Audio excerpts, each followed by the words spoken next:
बच्चों, दिल्ली यूनिवर्सिटी भारत की एक ऐसी यूनिवर्सिटी है जो हर एक बच्चा जो भी सीबीटी की तैयारी कर रहा है उसका सपना होता है। और उसके पीछे का रीजन बहुत ही सिंपल है, क्योंकि इसमें कंपटीशन बहुत खतरनाक है।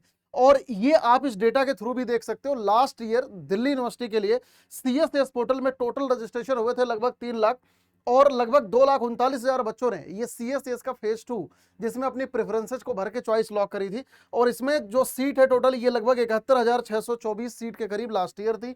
और इसमें टोटल कॉलेजेस 69 और टोटल यूजी प्रोग्राम जो है 79 है। तो अगर आप लोग इस रेशियो को देखोगे तो इसमें आप ये समझ लो कि एक सीट है हर एक 3.3 एप्लीकेंट पे।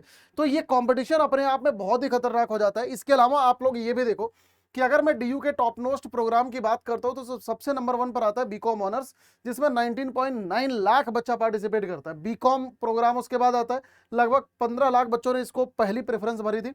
इंग्लिश ऑनर्स में लगभग 12 लाख, पॉलिटिकल साइंस में लगभग 9.5 लाख और हिस्ट्री में लगभग 7.5 लाख। ये प्रेफरेंस है जिस वजह से इतनी ज्यादा आपको नजर आ रही होगी। जैसे मान लो कोई बच्चा है, जैसे मान लो पर्सनली मैंने सबसे पहले डाला हंसराज का बीकॉम ऑनर्स या एसआरसीसी का बीकॉम ऑनर्स, इस तरीके से मैंने कई सारे कॉलेजेस भरे। तो बीकॉम ऑनर्स मतलब सबसे ज्यादा बार भरा गया, 19.9 लाख बार। तो समझ रहे हो आप, सबसे टॉप नॉच प्रायोरिटी वाला जो प्रोग्राम है पूरी दिल्ली यूनिवर्सिटी का ये है। और इसके अलावा अगर मैं इसमें कॉलेजेस की बात करता हूं तो एसआरसीसी नंबर 1 पर है, 38,795 बच्चों का ये फर्स्ट प्रेफरेंस पर था। और हिंदू कॉलेज लगभग 31,901 बच्चों की पहली प्रेफरेंस पर था। चॉइस एलोकेशन की अगर मैं बात करता हूं तो लगभग 93,166 सबसे पहली बार में चॉइस एलोकेट करा गया। इसमें कंफर्म एडमिशन यानी जिन बच्चों ने सीट को एक्सेप्ट करा, ये लगभग 62,500 के करीब बच्चों ने सीट को एक्सेप्ट करा।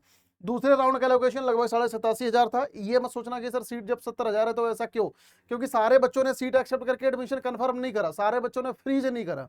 बात समझ रहे हो? तो उसके बाद ये अपग्रेडेशन में गए लगभग 27,314 के करीब बच्चे।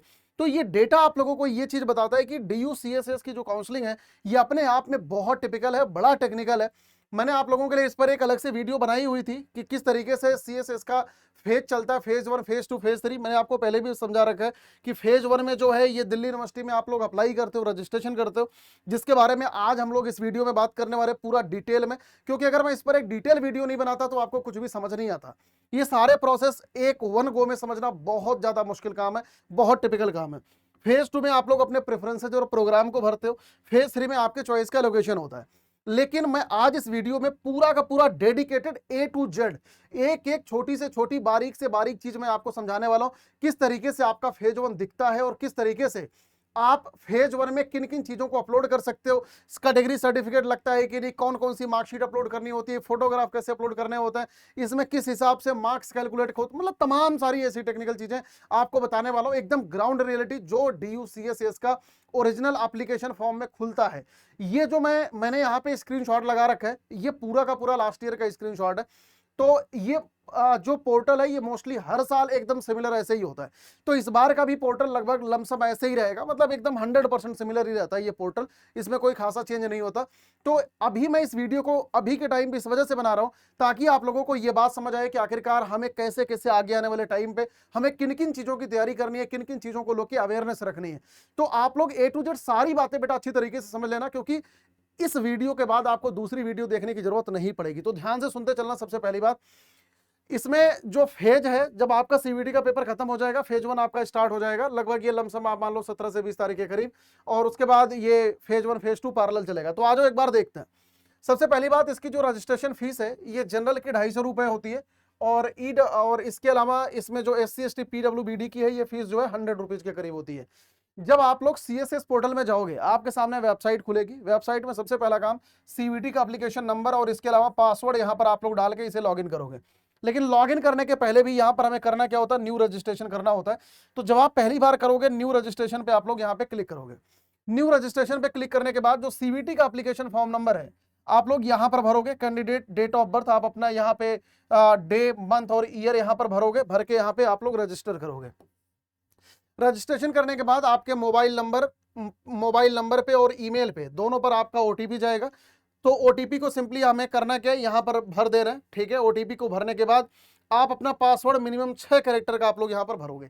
पासवर्ड को भरते समय ये बात ध्यान रखना, जैसे मान लो फॉर एग्जांपल मैं अगर पासवर्ड बनाऊंगा तो ये मैं शशांक @ या कुछ भी हैशटैग वॉटेवर कुछ नंबर यहां पर हम भरेंगे, ठीक है ना, 1 2 3 4। तो कुल मिला के इसमें पहला लेटर कैपिटल, उसके बाद ये स्मॉल, कोई एक कैरेक्टर और उसके बाद ये डिजिट, इस तरीके से पासवर्ड आप लोग बनाओगे, सबसे बेहतर पासवर्ड। उसके बाद यहाँ पर री इंटर करोगे, री इंटर करने के बाद यहाँ से आप लोग सबमिट कर दोगे। सबमिट करने के बाद जैसे ही आप आगे जाओगे आपके सामने ये पूरा का पूरा इंस्ट्रक्शन लिखा होगा कि आखिरकार किस तरीके से आपको एप्लीकेशन फॉर्म को भरना है।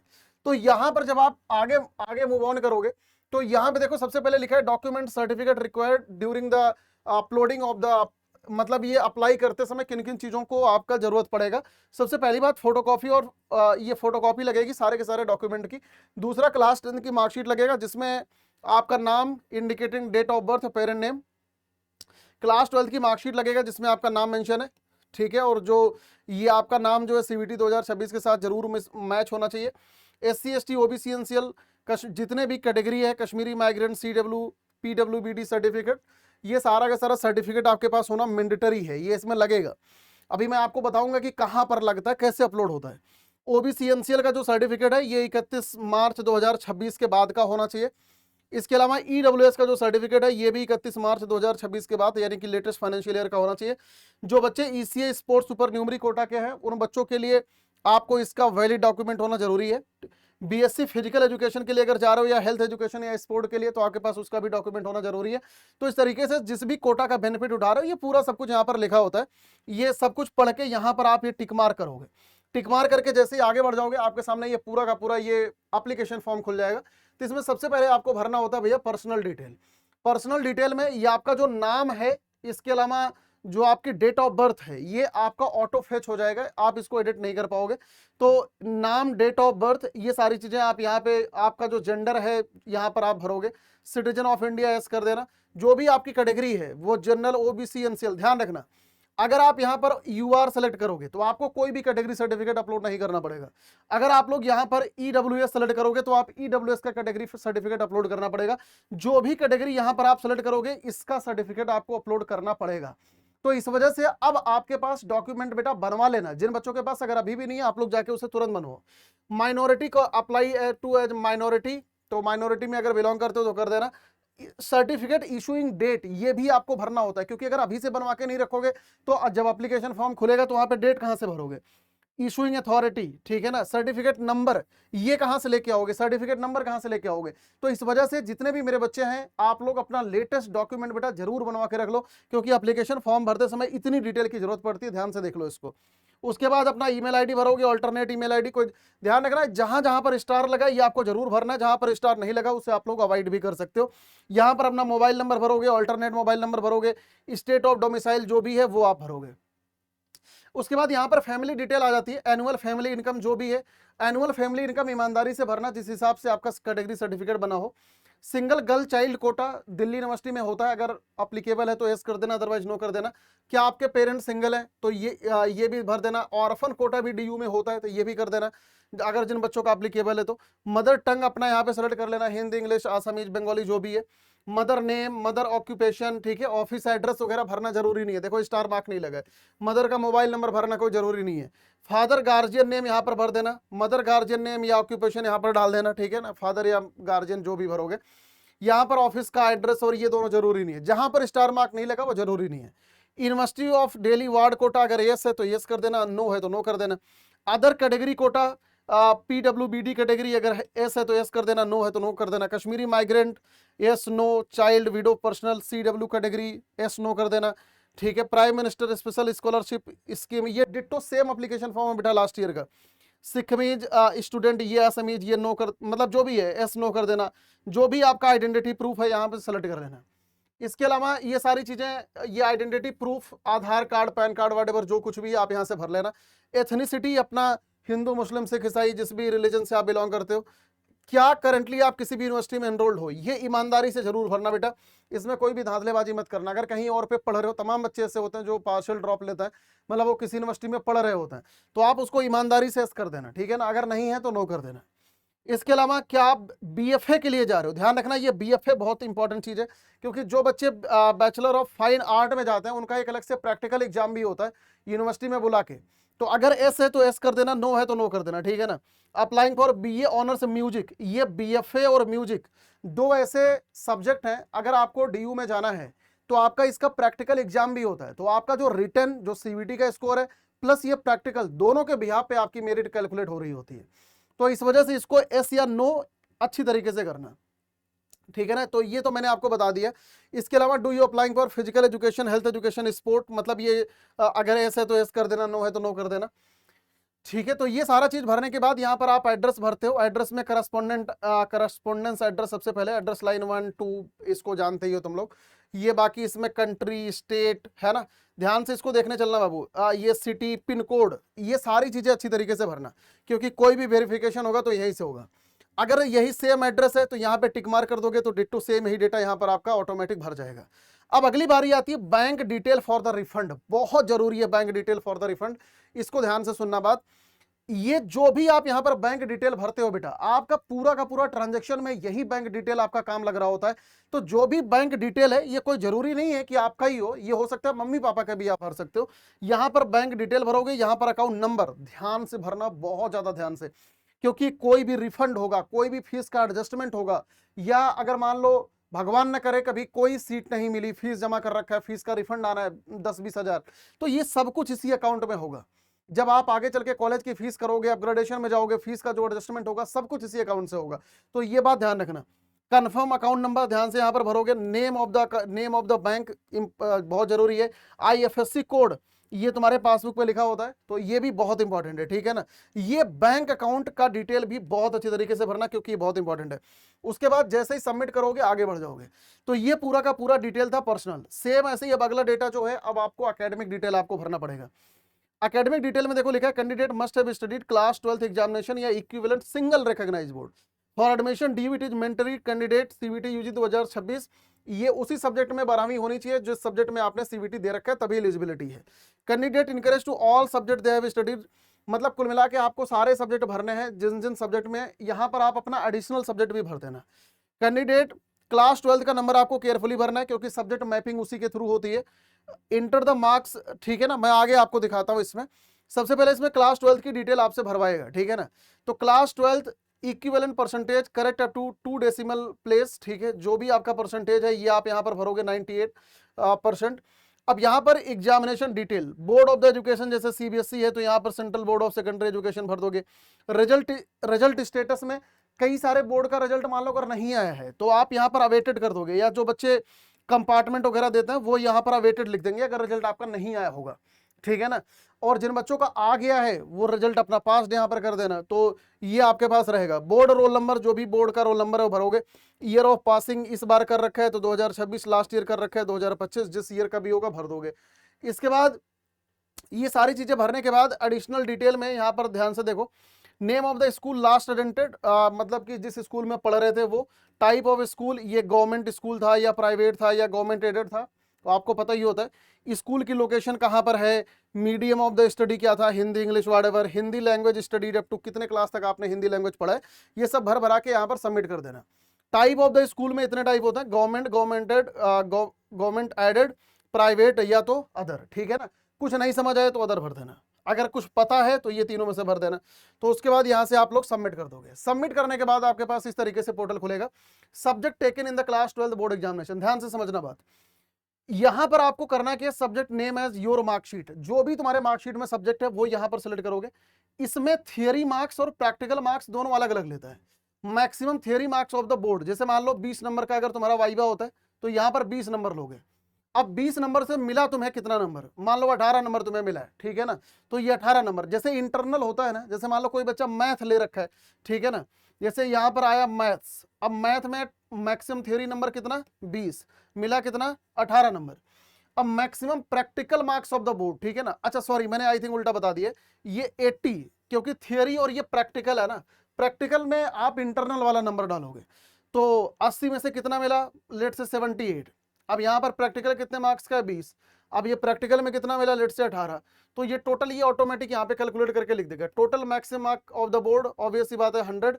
टोटल सब्जेक्ट मार्क्स जैसे मान लो ये मिल गया 98, तो इस तरीके से आप अपने नंबर को यहाँ पर भरोगे।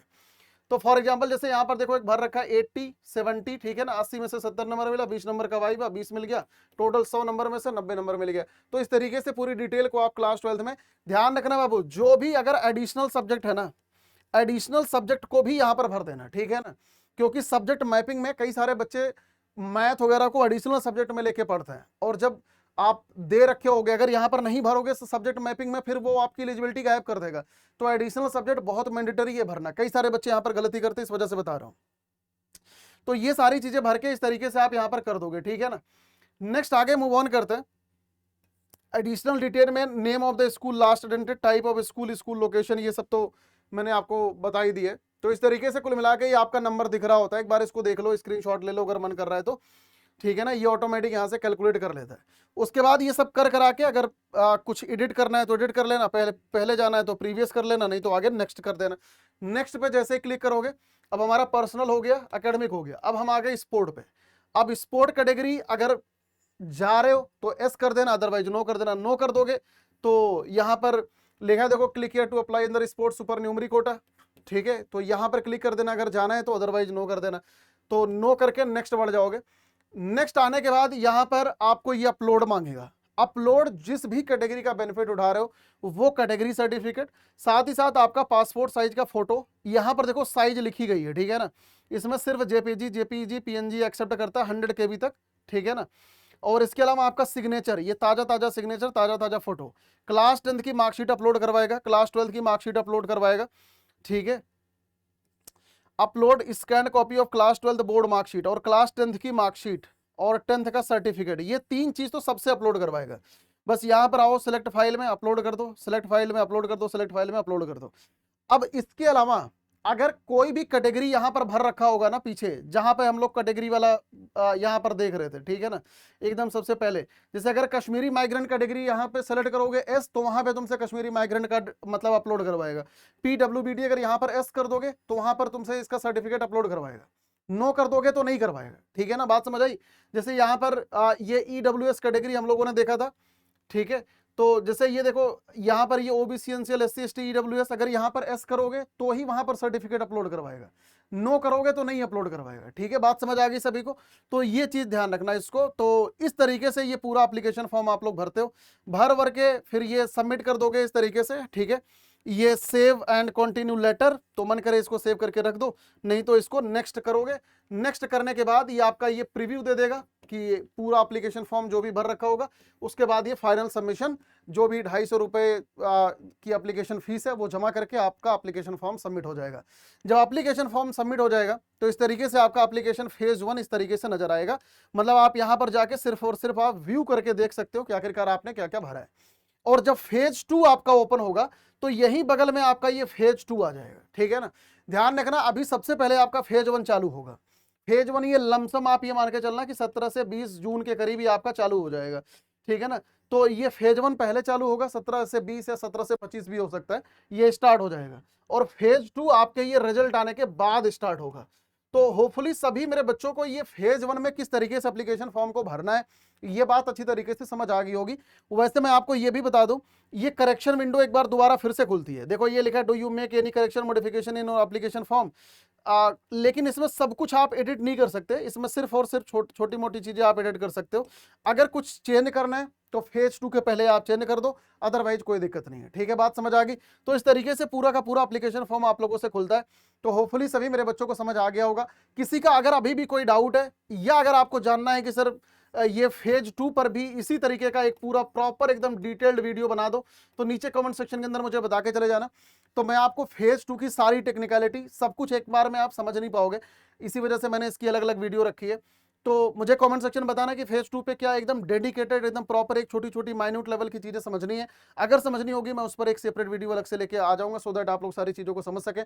इनमें कैसे कैसे क्या क्या होता है अच्छी तरीके से सब कुछ समझ लेना। होपफुली सबके सारे डाउट क्लियर हो गए होंगे, क्योंकि मैंने सब कुछ इसमें कवर कर दिया। बहुत मेहनत लगा था ये सारा इसको सबको ढूंढने में लास्ट ईयर का, ठीक है। तो जितने भी मेरे बच्चे देख रहे हैं, आपको कुछ भी भटकने की जरूरत नहीं है। आप लोग जाइए दृष्टि सीबीटी का टेलीग्राम चैनल आप लोग ज्वाइन कर लीजिए।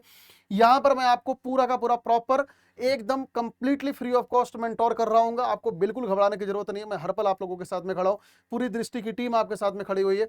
जाके टेलीग्राम चैनल को ज्वाइन कर लीजिए और अच्छी तरीके से अवेयर हो जाइए कि आखिरकार कहां पर क्या क्या चीजें होती है।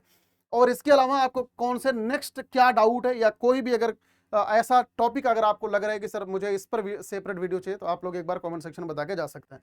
तो होपफुली सभी मेरे बच्चों को अच्छी तरीके से सारी चीजें एकदम क्लियर कट समझ आ गई होगी। So thank you so much for watching this session. सभी मेरे बच्चों को God bless you all, take care बेटा।